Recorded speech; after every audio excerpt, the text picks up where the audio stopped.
ولمن خاف مقام ربه جنتان فبأي آلاء ربكما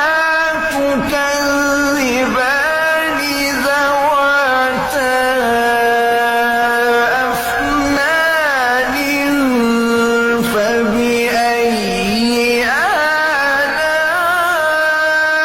آلاء ربكما تكذبان فيهما عينان تجريان فبأي